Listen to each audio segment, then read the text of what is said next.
Hello everyone, welcome back to the channel. Today I'm going to talk about the 65 F100 and how we're going to make it, I guess, enjoyable. As of right now, as you recall if you've been following along, it's pretty empty on the inside. It doesn't have a headliner. It has a few things on the inside. I mean, it's pretty complete. But there's some things that are missing, and it sounds kind of hollow, and of course I will fix all that when I get around to it, but as of right now, I've got it all running, and what I would like to do is I'd like to get a stereo or a radio put in there, okay? And this is some of the stuff right here, and you can see over here, I've got some other things that I'm going to also be putting in there. But the whole point is that, in my particular case, in the dash of the truck. Now, I'd take you outside, but it's snowing. Well, it's not snowing now. The snow is about, I don't know, 8-10 inches deep. And it's kind of cold outside. So I would take you out there and show you, but not going to do that. If you remember back in my videos, though, the dash area, I don't think my pickup had a radio in it, and it looks like somebody snipped into the dash using tin snips, unfortunately, because it's all warped and dimpled and ugly looking.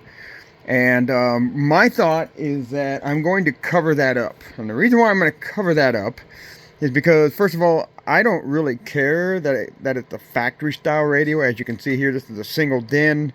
Got a faceplate, which is, inside here. By the way, I'm putting the Pioneer 522. That's the best way I'll explain it, I guess. I mean, there's a whole bunch of numbers and letters that you can say, but the 522 Pioneer is basically what I'm going to be putting into it. And as you can see here, I've got my old booster equalizer. This is my old school, baby. I mean, like, this goes back way to high school, and it still works. Looks kind of cool when the equalizers are bouncing up and down the lights and whatnot. And I'm going to put that in there, as well as that powered hideaway subwoofer. So it's going to sound really good, because I had a 78 F-150 that basically I kind of pretty much had the same stuff. Now, I didn't have Pioneer at the time. I don't remember what it was. It was Olympia or Olympus or something. It was a decent head unit, and I actually did put it in the dash. And then I had a Sony Walkman CD, DVD, CD player that was, remember well, I don't know, some of you may not remember, but you used to take this, like, stand, right? And you would bolt it down to the floor, and it had like a little table on it, and it was on rubber insulators, and you would put the CD player there and plug your auxiliary cord in, and then plug it into your radio, and ta-da, you've got a CD player using your Walkman.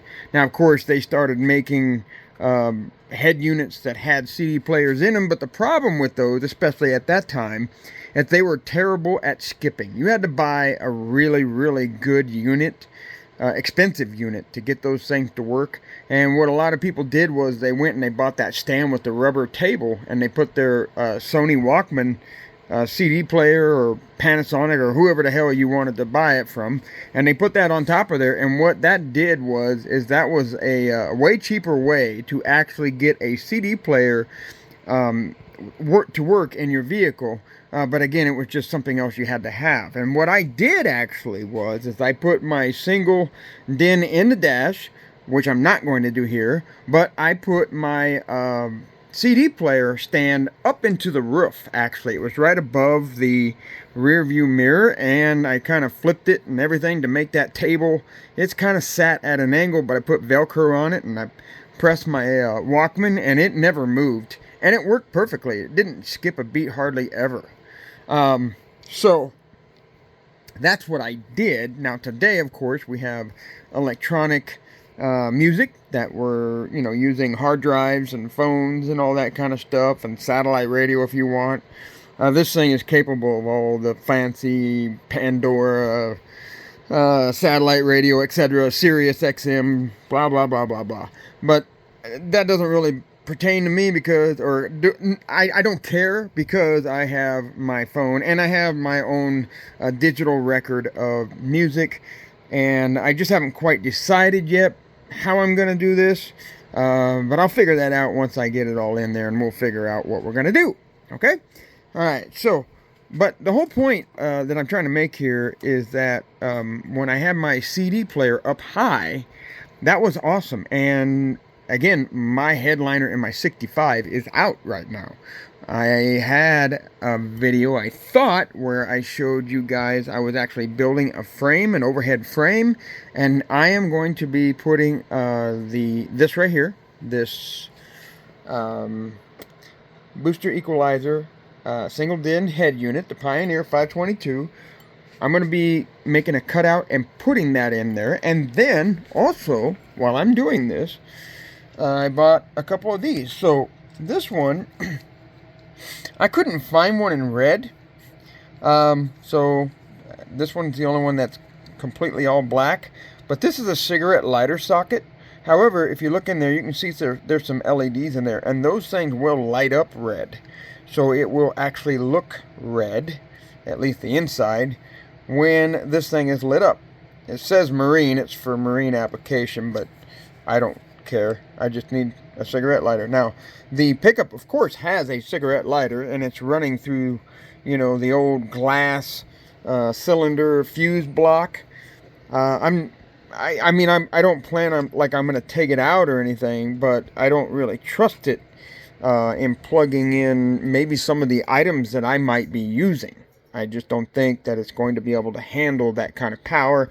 Not only that, but that one in there, if I remember correctly, is actually hot at all times, and I want this one to turn on and off with the key.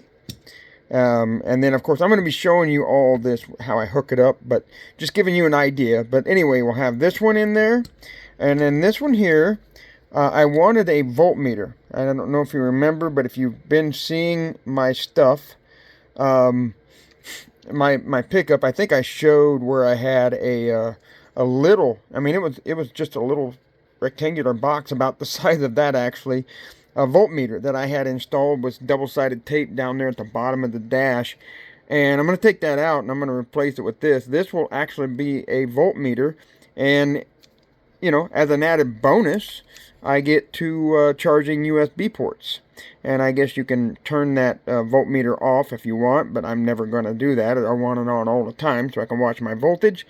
And then, of course, I can charge with USB ports, which as we all know, that's kind of a big deal now.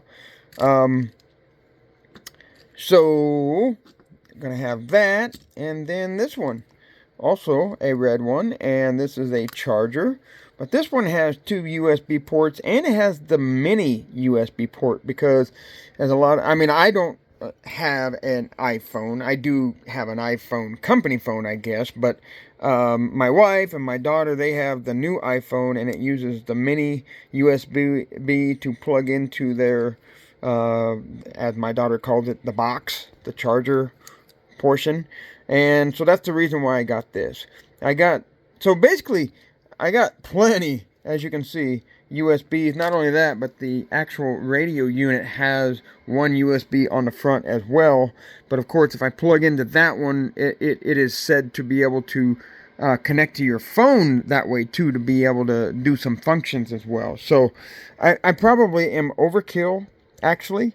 But the reason why I went with this one, again, voltmeter, because I wanted to have that again, and this time it'll be up top with all of this stuff instead of down there on the bottom of the dash.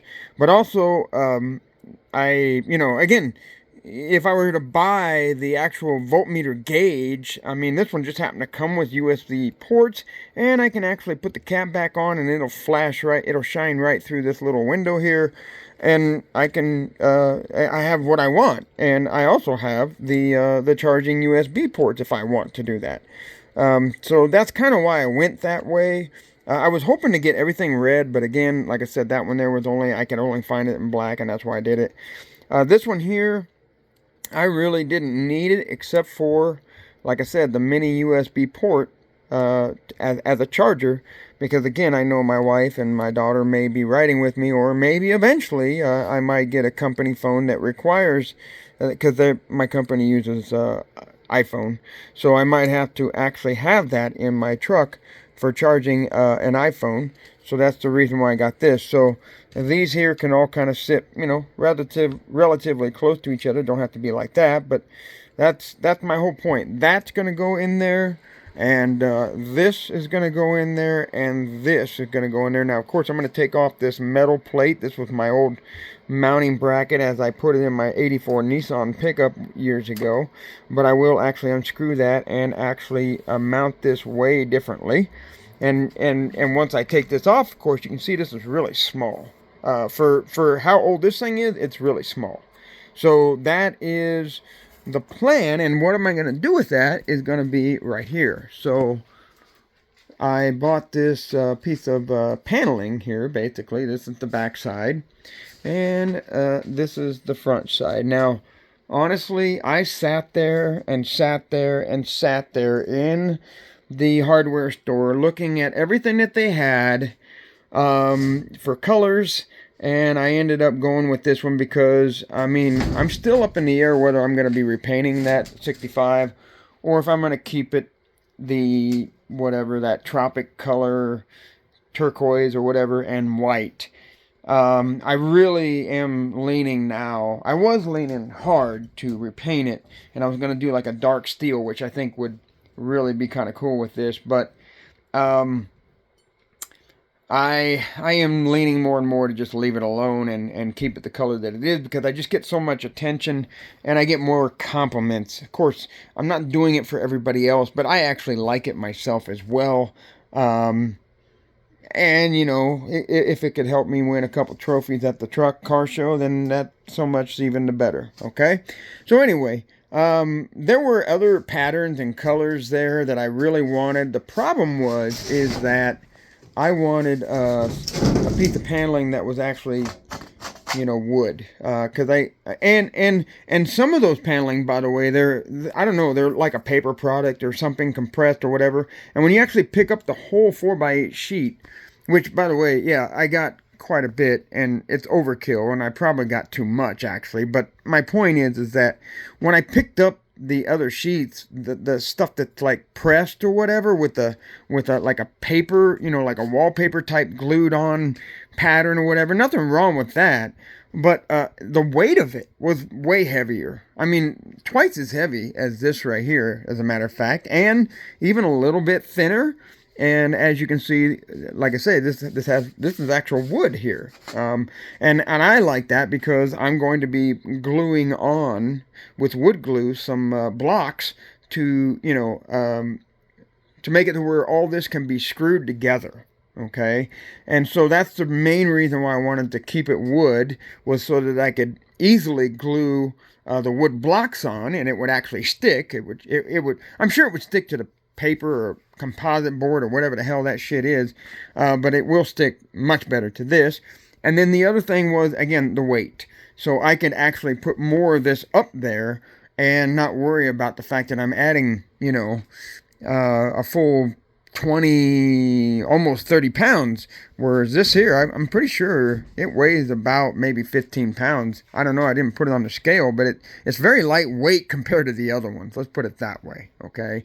So, but my plan now is to go ahead and I got my aluminum bars out there up in the attic, or the ceiling of the truck, and it's 16 inches wide from the outside to the outside. So I'm going to actually cut this thing right here down to 16 inches wide, and then I need to determine how tall that I can make it. So when it's, you know, when it's up there on the ceiling, for example, you know, and I'm going to lean it back a little bit too, so that way it's kind of facing downward. I don't want it to be just straight out. And I need to know how far I can come down before, when I look into the rearview mirror, that it actually becomes an obstacle. And the last time I put the tape measure on it, it was right about 6 to 7 inches that I could actually you know, cut that or bring that thing down to where it would not interfere. Now, of course, I'm going to be changing that seat out, so I have to factor that in. And when I do change that seat out, I'm going to be working on the height of the next seat. That seat over there is pretty decent, but the driver's side is collapsed. You can tell it's sinking. I would like to sit a little higher So if I just bought another seat that's like that and it was actually in better shape, I'd probably sit higher, which would be perfect. So there's something else that I need to consider as well. Now I'll get all this right here, this, those over there, put into that right there, put it up there, then I'll start gluing those wood blocks on it, and to where you can actually screw it together, and then you'll be able to screw this wood also into the aluminum box framing that I have up there as well. Also, the aluminum will be a great place to put grounds on, because I got it already screwed into the metal itself, and aluminum's a little softer. And, a good conductor compared to steel, actually. I mean, they use aluminum wires instead of steel wire, right? And then, of course, put these speakers into the door, or, well, the fresh air vents. I got some tweeters, which, by the way, the tweeters might actually end up on that thing unit, too, where it's like, over to the side and over to the other side, and then angled to where it's like, pointing to the driver and the passenger, so to speak, because tweeters are directional. And then, of course, put this hideaway self-powered subwoofer either under the seat, but I'm very likely thinking it's going to go behind the seat, because at some point I will be removing the fuel tank back there and putting the fuel tank in the back between the frame rails where I believe it belongs. Some people think that you should just shut up and keep it where it's at. Well, my opinion of that is that it smells like fuel in the cab sometimes, and my wife ain't riding with me if it smells like gas in there. And it's harder to hook up fuel injection pumps and that kind of stuff, because they're just a little more special. There is a way to do it, but I'm just saying, why mess with all that when you can just put it out in the back and make the wife happy too, and she'll ride along with you. Plus, I'll now have a whole bunch of room for storage in the back and for more speakers if I want to do it. In fact, I've got a big speaker box with two 12s in it that I used to fit in my 78 with that stereo system that I just explained to you a bit ago. But I don't know. I'm going to try this 8-inch hideaway just because it's much more compact. I'd like to have some storage room behind the seat. After all, pickup, you want as much room as possible, right? Because you hardly have any to begin with, especially if it's not a crew cab. So that's what I'm going to be doing, is using the hideaway. But if I want, with the, again, the fuel tank gone, I can put that 12-inch sub box back in like I had it in my 78 and really kick some power. But, the way these new speakers are when they're smaller, and that thing weighs a lot, by the way. I mean, I picked up that box. I was, whoa, like, this is heavy. In fact, I would say that thing right there is just as heavy, if not heavier, than my actual wooden speaker box with two 12s and a Jensen amplifier bolted underneath and attached to it. I'm telling you, that is amazing. And as you all know, these little Bluetooth speakers that we get now are pretty amazing. So I have a feeling that's going to be just fine. I'm not looking to blow my eardrums out. I'm getting older anyway, but my point is I just want clean sound. It's really what I want. I want a nice, good, clean sound to play some rock and roll, man. Okay, cool.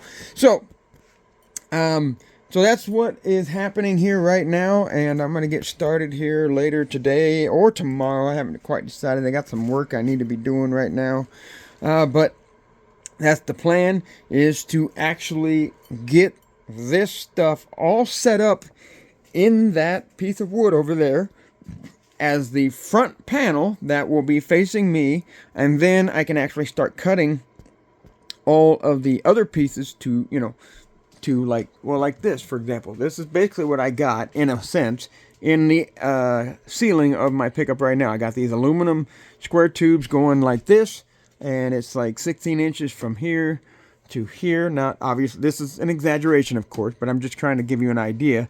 And then, I would take that panel and bring it down, and then just kind of, tip it back just a little bit.